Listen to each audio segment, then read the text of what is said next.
녹화 시작하겠습니다. 안녕하세요. 제이부십니다. 오늘 새벽 이제 3월 FOMC가 지나갔습니다. 자, 예상 범위 내에 25 베이시스 포인트를 인상하면서 기준금리를 5%로 만들어 주었고요. 이제 뭐 성명문이나 이제 기자 파월 의장의 이제 기자회견에서 이제 시장의 변곡을 만들 만한 좀 어떤 커다란 내용들은 별로 없었던 걸로 보여집니다. 좀 애매한 뉘앙스였다고 생각을 하고요. 오히려 그런 것 때문에 시장은 조금 실망한 모습이라고 생각됩니다.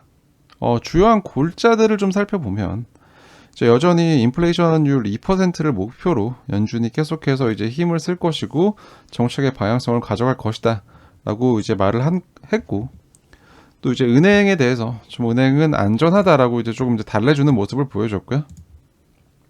또 이거는 제가 텔레그램에서 예전에도 말씀드렸던 얘기인데, 이제 연준의 이런 은행 리스크에 대한 구제책 BTFP 뱅크팀 펀딩 프로그램은 연준의 대차 대조표상의 증가는 있지만 이게 사람들이 말하는 유동성 공급은 아니다 라고 이제 못을 박아주는 모습이 보였습니다.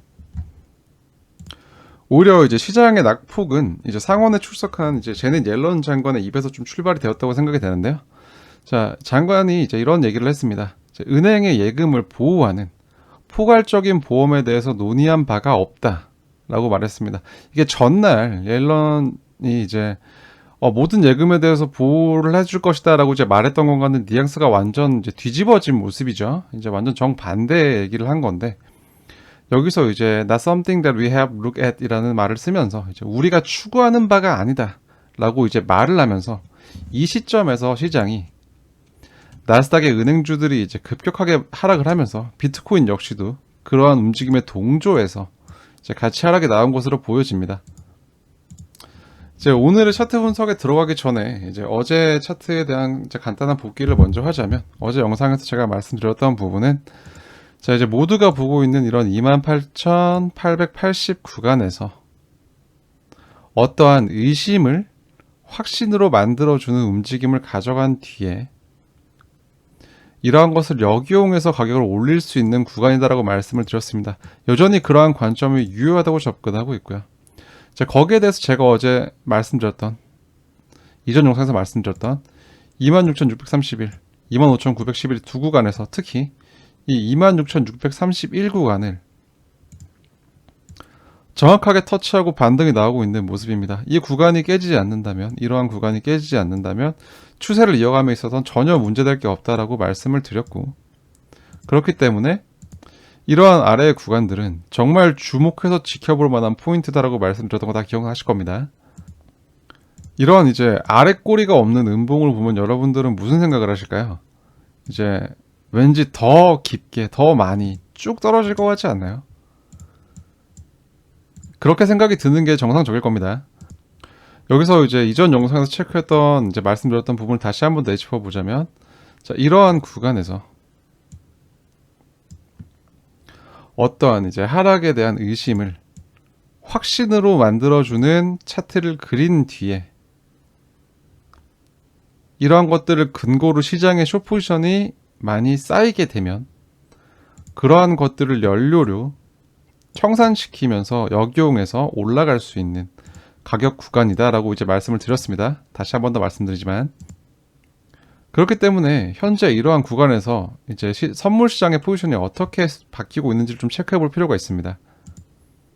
자, 온체인 데이터를 좀 살펴보자면, 자, 이러한 구간에서 이제 펀딩 비율이 0을 기준으로 양수일 경우에는 롱 포지션이 우위에 있는 상황, 그리고 음수일 경우에는 숏 포지션이 더 많아져 있는 상황이라고 이제 접근해 볼 수 있는데요. 0에 가까웠던 이러한 수준이, 자, 이러한 가격적인 움직임을 만들면서 소폭 증가했었죠. 이제 롱 포지션이 이제 순간적으로 들어왔다라고 접근해 볼 수 있고, 이러한 구간에서 이렇게 가격적인 움직임이 나올 때 제 코인베이스 거래소의 프리미엄, 현물 거래소의 프리미엄은 굉장히 떨어졌습니다. 말 그대로 현물의 매수세가 없었고, 이 구간 자체는 선물 시장에서 끌어올린 것이죠. 일시적으로. 자, 이러한 이제 선물 시장의 유동성이 발생을 하면서 어떠한 기대 심리가 반영된 순간적인 롱 포지션에 이제 추격이 들어갔고, 이제 순간적인 이 롱 포지션의 과열은 이제 정확한 결과를 만들어냈습니다. 이후 진행된 가격적인 즉각적인 하락의 움직임에서 이러한 많은 물량의 청산이 발생했고요. 추격된 롱 포지션에 들어간 사람들은 여기서 그냥 다 죽었다 라고 볼 수 있겠습니다. 다시 펀딩 비율로 돌아와서 이러한 하락이 만들어진 이후에 다시 이제 펀딩 비율이 음수로 내려가고 있습니다. 그 말인 즉슨 이러한 가격적인 움직임에 대해서 떨어졌다가 일시적으로 반등하고 다시 떨어질 거야 라고 시장을 보는 사람들이 점점 늘어나고 있다라는 것이고, 그러한 것들을 근거로 숏 포지션을 계속해서 들어오고 있다 라고 이제 볼 수 있습니다. 여기서 좀 힌트를 얻을 수 있는데요. 오히려 이러한 이제 가격적인 변동성을 만들면서 그렇게 많은 물량이 청산이 되었지만 이제 시장의 레버리지 비율 자체는 그렇게 크게 움직이지 않았다 라는 걸 볼 수 있는데요. 오히려 지금 이 구간에서 레버리지 비율이 크게 해소가 된 것을 볼 수 있습니다. 이게 무슨 말이냐면 이제 이러한 가격을 하락을 만든 어떤 시장가 매도의 볼륨이 증가했을 때 이제 이런 하락이 만들어졌는데, 이런 하락을 만들었던 이제 오픈됐던 포지션이 이 구간에서 닫혔다 라고 볼 수 있는 것이죠. 그렇기 때문에 이러한 가격적인 움직임으로 인해서 이제 시장의 롱 포지션은 많이 정리가 되었고, 현재 이제 점점 숏으로 몰리고 있다라는 근거를 계속해서 쌓아갈 수 있습니다. 계속해서 관점을 이어가면서 그렇다면 이러한 가격적인 움직임에서 이제 반등이 나왔으니까 다시 떨어지겠지라고 생각하는 이러한 사람들의 숏 포지션이 계속해서 과열되고 몰린다면, 다시 내리지 않고 이러한 것들을 연료 삼아서 그러한 숏 포지션의 청산을 만들면서 올릴 수 있는 가능성이 충분히 있다 라고 볼 수 있는 거고요. 마찬가지로 CME 갭 차트에서도 제가 이전 영상에서 분명히 말씀드렸습니다. 아직 위아래 둘 다 갭이 채워지지 않았고, 지금 시점에서 다른 거래소 차트를 가지고 갭을 채웠다고 말하는 거는 완벽하게 틀렸다라고 말씀을 드렸습니다. 새벽의 움직임 동안 이렇게 가격적인 움직임을 위로 만들면서 이러한 구간의 갭을 채웠고, 그리고 이제 옐런 장관의 발언으로 이제 나스닥이 무너지면서 거기에 동조하는 움직임으로 가격이 내려오면서 이 구간의 갭을 채우고 현재 CME 차트상에서 다시 반등하고 있는 모습입니다. 이렇기 때문에 추가적인 하락이 나타나지 않을 가능성에 대해서, CME 차트상으로도 다시 올라갈 수 있는 가능성에 대해서 충분히 이러한 관점으로 시장을 접근할 수 있는 근거가 된다 라고 말씀드릴 수 있겠고요. 만약 추가적인 하락이 나온다고 하더라도 롱 세력의 마지노선 25,911 구간을 깰 가능성은 굉장히 낮아 보이기 때문에 여전히, 그리고 이러한 이 부근에서의 캔들의 형태, 캔들의 진행 형태가 고점부라고는 저는 보기 어렵다고 생각하고 있기 때문에 여전히 추가적인 상반의 가능성이 더 높아져 있는 상황이다 라고 접근하고 있습니다.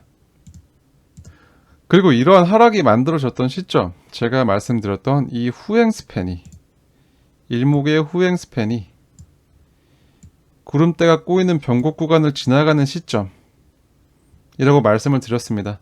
이러한 구간에서 하락이 발생하더라도 이러한 기준들이 구름대가 함께 형성되어 있는, 지지 레벨이 형성되어 있는 구간에서, 그 시점에서 이 시점에서 16개의 캔들이 진행이 되고 난 후기 때문에 이러한 구간에서 하락이 발생했을 때 충분히 이런 가격적인 지지를 받을 수 있다 라고 이제 말씀드렸던 것도 다시 한번 생각해 보시면 기억이 나실 거고요. 현재 이런 것을 잘 지켜내면서 가격적인 움직임이 발생하고 있고,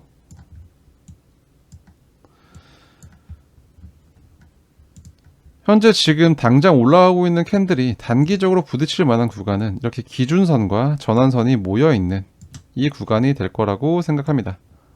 단기적인 전공이 될 수 있겠고요.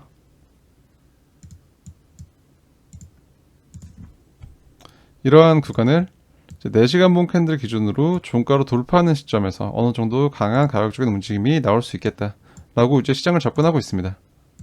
그리고 이러한 좀 음봉을 하나 심어 줌으로써 어떠한 이제 지표상의 과열 역시도 많이 해소가 된 상황이기 때문에